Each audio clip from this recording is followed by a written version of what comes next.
क्या हुआ? जब अचानक से अयोध्या में प्राण प्रतिष्ठा के बाद प्रभु श्री राम की चरण पादुका लेकर प्रकट हो गए साक्षात भरत। जब प्रभु श्री राम वनवास के लिए रवाना हुए थे, तब भारत ने उनके चरण पादुका को राज सिंहासन पर रखकर शासन चलाया था। और जब प्रभु श्री राम 14 वर्ष का वनवास पूरा करके पुनः अयोध्या लौटे थे, तब इसी चरण पादुका को धारण करके कई हजार सालों तक अयोध्या पर राज किया। और अब जब एक बार पुनः कलयुग में श्री राम अयोध्या आने वाले थे, राम राज्य लाने वाले थे, तो उनके भ्राता भरत आखिर कैसे पीछे रह सकते थे? आखिर अयोध्या में कैसे प्रकट हुई दिव्य चरण पादुका? सच्चाई जानकर आपकी भी होश उड़ जाएंगे। वीडियो में आगे बढ़ने से पहले अगर आप भी एक सच्चे राम भक्त हैं तो वीडियो को लाइक करें और कमेंट बॉक्स में जय श्री राम सच्चे भक्त ही लिखें। अयोध्या में राम लल्ला की प्राण प्रतिष्ठा के एक दिन बाद राम मंदिर के द्वार खुलते ही 5 लाख से अधिक श्रद्धालु वहां एकत्र हुए। सुबह कुछ मौकों पर भीड़ ने बैरिकेड तोड़ दिए, जिससे भगदड़ जैसी स्थिति पैदा हो गई। लेकिन हर बार परिसर में और उसके आसपास तैनात 8000 मजबूत पुलिस दल ने भीड़ को नियंत्रित किया। प्रतिष्ठा समारोह से पहले 1.5 लाख से अधिक भक्त अयोध्या पहुंच गए थे और धर्मशालाओं में रह रहे थे। कुछ लोगों ने खुले आसमान के नीचे रात बिताई। उनका लक्ष्य था राम लल्ला की प्राण प्रतिष्ठा के बाद पहली सुबह मंदिर के द्वार खुलते ही प्रवेश करना था। 23 जनवरी को राम मंदिर के दरवाजे आम श्रद्धालुओं के खुलते ही लोगों की इस भीड़ में एक शख्स ऐसा भी था जिसने अपने सर पर दिव्य चरण पादुकाएं उठा रखी थी। वह भीड़ में निरंतर मंदिर के अंदर जाने का प्रयास कर रहा था। कई लोगों ने उसे देखा। तब उसका कहना था कि वह दिव्य चरण पादुकाएं प्रभु श्री राम को भेंट करने आया है, क्योंकि यह उनकी ही चरण पादुकाएं हैं। कार्तिक नाम के एक भक्त का कहना था कि वह शख्स जिसने चरण पादुकाएं अपने सर पर उठाई हुई थी, वह हमारे साथ कई घंटे तक दर्शन के लिए इंतजार में खड़े रहे। उस दिन तकरीबन 5 लाख श्रद्धालु अयोध्या राम मंदिर में दर्शन करने के लिए पहुंचे थे और तकरीबन 4 से 5 घंटे तक वह शख्स उस दिव्य चरण पादुकाओं को अपने सर पर धारण किए थे। उनका एक ही कहना था कि वे यह चरण पादुकाएं प्रभु श्री राम के लिए लाए हैं और उन्हें सौंप कर ही अपना कर्तव्य पूरा करेंगे। जब तकरीबन 4 से 5 घंटे इंतजार करने के बाद हमें राम लल्ला के दर्शन का सौभाग्य प्राप्त हुआ, उस समय भी वो मेरे साथ थे। उन्होंने वह चरण पादुकाएं हैं प्रभु श्री राम के गर्भगृह के सामने रख दी। जब मैंने उनसे उनका नाम पूछना चाहा, तब उन्होंने कहा कि मैं यहां से 14 किलोमीटर दूर भरत कुंड से आया हूं और अचानक कहीं अंतर ध्यान हो गए। ये चमत्कार अपनी आंखों के सामने देखकर कार्तिक के भी होश उड़ गए थे। उन्होंने रामलीला के दर्शन किए और तुरंत ही भरत कुंड के लिए रवाना हुए, जो कि वहां से 14 किलोमीटर दूर स्थित था। आगे वीडियो में हम बताएंगे वह दुर्लभ इंसान आखिर कौन थे और भरत कुंड पर पुनः कैसे कार्तिक की उनके साथ मुलाकात हुई। लेकिन उससे पहले हम भरत कुंड के अस्तित्व को अच्छी तरह से जान लेते हैं। पवित्र नगरी अयोध्या में एक तरफ भव्य राम मंदिर बन रहा है, तो दूसरी तरफ राजा राम के अनुज भरत की तपोस्थली नंदीग्राम के भरत कुंड की भी चर्चा तेज है। त्रेता युग में भगवान राम का राज्याभिषेक हुआ था, तो इसी भरत कुंड से पवित्र तीर्थ का जल डाला गया था और इसी स्थान पर तप करते हुए भरत ने प्रभु श्री राम का इंतजार किया था। भरत ने 14 साल अपने भाई राम की प्रतीक्षा ने तपस्या की थी। माना जाता है भरत ने यह सोचकर कि जब उनके राम वनवास में हैं और जमीन पर चलेंगे और वहीं सोएंगे, तो भरत कैसे अपने बड़े भाई के जैसा जीवन व्यतीत कर सकते हैं।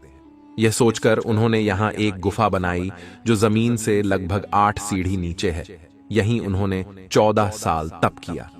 जब 14 वर्ष के वनवास के लिए राजपाट छोड़कर चले, तो भरत उनको मनाने गए।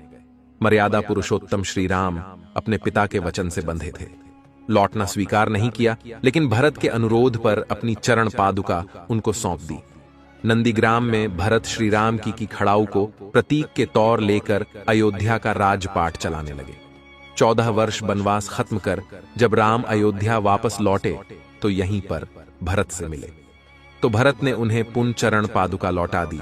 अब जब पुनः प्रभु श्री राम अयोध्या लौट चुके हैं, हो सकता है भारत पुनः उन्हें चरण पादुका लौट अयोध्या आए हो, जब कार्तिक भरत कुंड पर पहुंचे तो भारत कुंड प्रभु राम के आने की खुशी में पूरी तरह से सजा हुआ था। तभी कार्तिक जी को रहस्यमय तरीके से वही व्यक्ति भारत कुंड में स्नान करता हुआ दिखाई दिया जो चरण पादुका लिए अयोध्या राम मंदिर में मौजूद था। इसके बाद कार्तिक ने उनसे पूछा कि आप अयोध्या में रहस्यमय तरीके से कहां गायब हो गए थे और आप यहां पर क्या कर रहे हैं। तो उस दिव्य व्यक्ति ने कहा कि हमारे पूर्वज कई सालों से इसी भरत कुंड के आसपास ही निवास करते हैं और प्रभु श्री राम के भाई भरत को अपना इष्ट मानते हैं। एक दिन रात्रि के समय स्वयं भरत हमारे सपने में आए और उन्होंने हमसे कहा कि भरत कुंड के गुफा के अंदर एक दिव्य चरण पादुका रखी हुई है, उसे ले जाकर अयोध्या में नवनिर्मित राम मंदिर के अंदर रखना होगा। वहां प्रभु श्री राम अपना राज सिंहासन संभालेंगे। जब हमारी आंखें खुलीं तो स्वप्न अनुसार अपने राजा का आदेश मानते हुए हम उस चरण पादुका को अपने सर पर रखकर अयोध्या धाम के लिए रवाना हुए और जब राम मंदिर आम श्रद्धालुओं के लिए खुल गया तब हमने वह दिव्य चरण पादुकाएं प्रभु श्री राम को समर्पित कर दी। अयोध्या में दिन प्रतिदिन ऐसे कई दिव्य चमत्कार लगातार हो रहे हैं। हाल ही में 22 जनवरी 2024 को अयोध्या के भव्य राम मंदिर में भगवान राम लल्ला की प्राण प्रतिष्ठा हुई। इसके अगले ही दिन लाखों लोग अपने आराध्य के दर्शन को उमद्द पढ़े।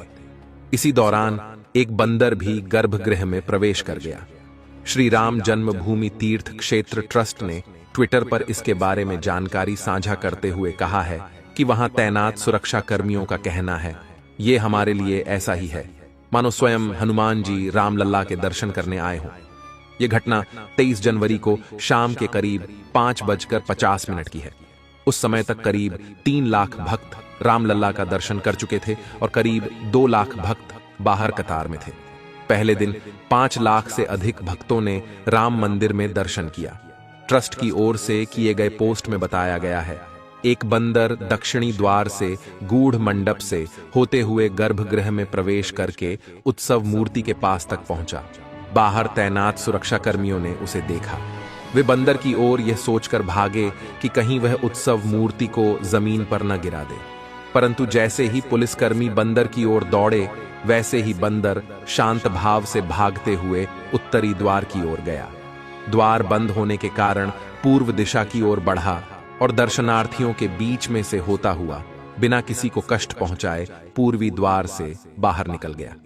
वैसे अयोध्या में वानर की इस तरह उपस्थिति की यह कोई पहली घटना नहीं है। राम जन्मभूमि मुक्ति आंदोलन के दौरान कई प्रमुख मोद्धों पर इसी तरह वानर की उपस्थिति देखी गई है।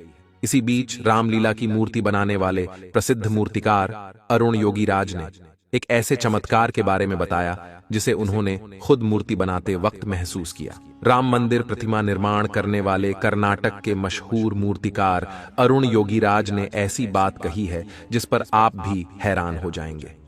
उन्होंने कहा है कि नवनिर्मित राम मंदिर के गर्भगृह में जो मूर्ति लगाई गई है वह उन्होंने नहीं बनाई। दरअसल वे बात को अलग तरीके से कह रहे हैं। उन्होंने कहा कि गर्भगृह के बाहर तक उनकी मूर्ति की छवि अलग थी, लेकिन जैसे ही मूर्ति को गर्भगृह में प्रवेश कराया गया उसकी आभा ही बदल गई। इसे मैंने भी महसूस किया।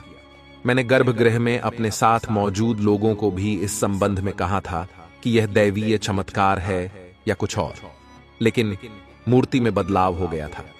एक टीवी चैनल को दिए गए इंटरव्यू में अरुण योगीराज ने कहा कि मेरे पूर्वजों की 300 सालों की तपस्या का यह परिणाम है। मुझे शायद ईश्वर ने इसी कार्य के लिए धरती पर भेजा था।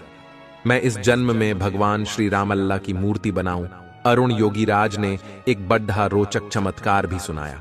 उन्होंने कहा कि हम जब मूर्ति का निर्माण कर रहे थे तो हर दिन शाम को 5 से 6 बजे के बीच बंदर वहां पर आते थे। वह आते, मूर्ति का काम देखते और चले जाते। कर्मशाला में इस प्रकार से बंदरों के आने से हम लोगों को परेशानी होने लगी। हमारा ध्यान भटक जाता था। हमने ट्रस्ट के महासचिव चंपत राय के समक्ष इस बात को रखा। उन्होंने कर्मशाला में घेरा लगवा दिया, वहां दरवाजे लगवा दिए गए। उस दिन शाम को जब बंदर आए और उन्होंने पूरा इलाका बंद पाया तो दरवाजा पीटना शुरू कर दिया। हमने दरवाजा खोलकर देखा तो एक बंदर को वहां पाया। अरुण योगीराज ने कहा कि जब हमने दरवाजा खोला तो वह अंदर आए, मूर्ति का निर्माण देखा और चले गए। फिर हमने दरवाजा बंद नहीं किया। ऐसे कई चमत्कार अयोध्या में नित्य प्रतिदिन हो रहे हैं। आज जो भव्य राम मंदिर का निर्माण हुआ है वह कई हजारों कार सेवकों के बलिदान का प्रतीक है। आप नीचे कमेंट बॉक्स में बताइए कि आप अयोध्या कब जा रहे हैं, और ये वीडियो अगर आपको पसंद आई हो तो लाइक जरूर करें। रोजाना ऐसी सत्य घटनाएं देखने के लिए हमारे चैनल को सब्सक्राइब करके बेल आइकन को जरूर प्रेस कर ले। अभी के लिए आप सभी को हर हर महादेव।